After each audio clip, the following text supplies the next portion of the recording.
setelah sebelumnya membuat pernyataan kontroversial dengan melarang pembongkaran pagar laut di pesisir Tangerang di sebelah barat Jakarta. Menteri Kelautan dan Perikanan Sakti Wahyu Trenggono kembali membuat pernyataan kontroversial sambil mengakui kurangnya pengawasan yang dilakukan oleh kementeriannya. Menteri Trenggono juga mengatakan pihaknya mengira pagar laut itu adalah bentuk ekonomi kerakyatan, yakni penangkaran kerang. Pernyataan yang segera saja menjadi bahan tertawaan karena jauh dari fakta yang sebenarnya dan sangat tidak logika. Seperti kita ketahui, ketika Pangkalan Utama 3 TNI Angkatan Laut melakukan pembongkaran yang dipimpin oleh dan Lantamal 3 Brigjen TNI Marinir Hari Indarto, Menteri KKP menyeru dari Bali agar pembongkaran itu dihentikan. Saat itu Wahyu Trenggono mengatakan bahwa pagar laut sepanjang 30,16 km itu merupakan barang bukti yang masih dalam proses penyelidikan. Sampai saat ini, siapa pemilik pagar laut tersebut masih remang-remang. Meskipun Menteri Agraria dan Tata Ruang yang juga Kepala Badan Pertanahan Nasional Nusron Wahid sudah mengakui pihaknya mengeluarkan surat HGB di atas perairan laut tersebut. Sertifikat tersebut dikeluarkan di tahun 2023. Menurut Nusron, jika ditemukan adanya pelanggaran, maka pihaknya bisa membatalkan terbitnya HGB dan juga SHM tersebut. Kita akan membahas pernyataan Menteri Wahyu Trenggono yang berubah-ubah dan kemudian terkesan ada hal-hal yang belum dijelaskan. Pernyataan pertama bahwa pihaknya memberi tenggat waktu 20 hari setelah melakukan penyegelan atas pagar laut dari bambu tersebut, dan ternyata dalam prosesnya sampai dengan hari ini belum ada tindak lanjut atas pemberian waktu 20 hari tersebut. Bahkan pendidikan yang dilakukan masih belum jelas. Untuk mengetahui siapa pemilik pagar laut tersebut, sepertinya Kementerian Kelautan dan Perikanan membutuhkan waktu bukan hanya 20 hari, namun mungkin berbulan-bulan atau bahkan bertahun-tahun. Ketika Lantamal 3 Jakarta melakukan pembongkaran yang disebutnya atas perintah Presiden, Sakti Wahyu Trenggono berani memerintahkan untuk menghentikan pembongkaran tersebut. Ini tentu luar biasa, mengingat Menteri adalah pembantu Presiden, sementara pembongkaran itu atas perintah Presiden. Pernyataan Wahyu Trenggono berubah kembali ketika Panglima TNI Jenderal Agus Subianto menegaskan bahwa pembongkaran pagar laut adalah perintah langsung dari Presiden. Akhirnya kita mendapati pernyataan Wahyu Trenggono di mana pihaknya mengira pagar itu adalah swadaya masyarakat, bahwa pagar itu bentuk dari ekonomi kreatif rakyat untuk penangkaran kerang. Sesuatu yang aneh dan ajaib.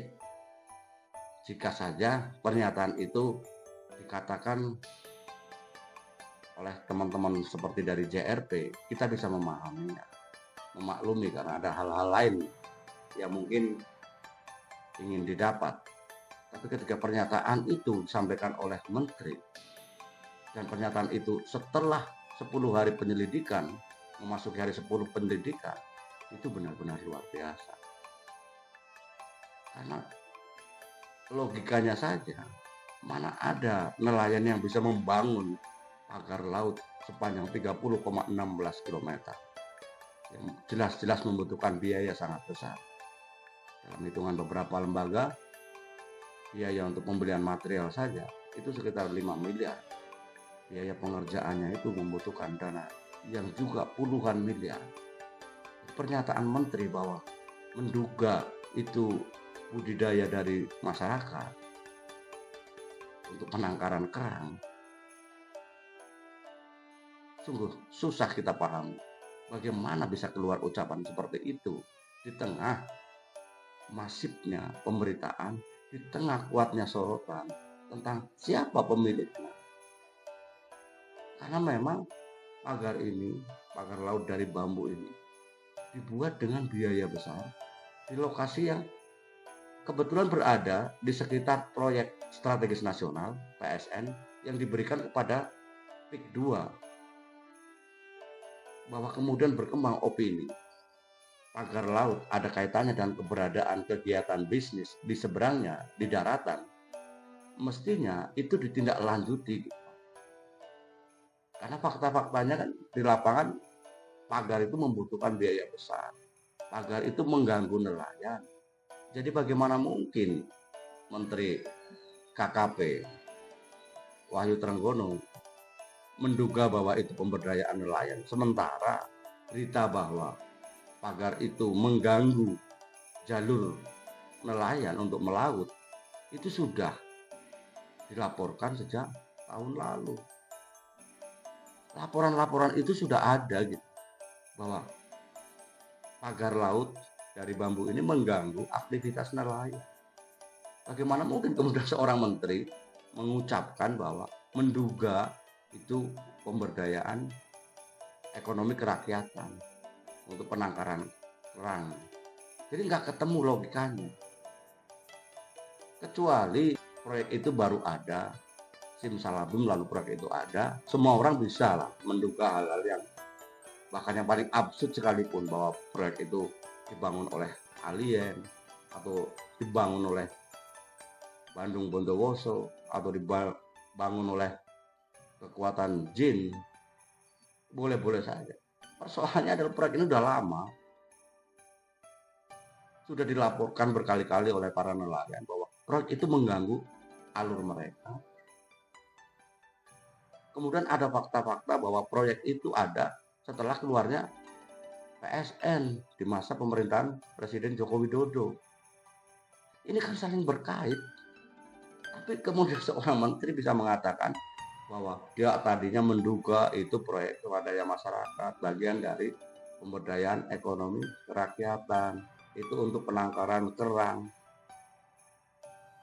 Susah kita menerima nalar seperti itu. Susah kita menerima pembenaran yang seperti itu.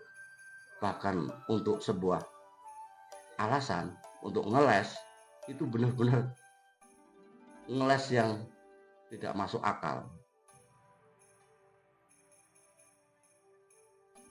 Jadi kita berharap rencana pembongkaran yang akan dilanjutkan besok hari Rabu berjalan dengan baik, dan Kementerian Kelautan dan Perikanan benar-benar membantu pembongkaran itu, bahwa kemudian proses hukumnya berlanjut, dan itu wajib harus dilanjutkan, karena untuk mengungkap siapa pemiliknya, motifnya, berapa modalnya, dan pelanggaran-pelanggaran terhadap undang-undang yang dilakukan itu harus dan wajib dilanjutkan.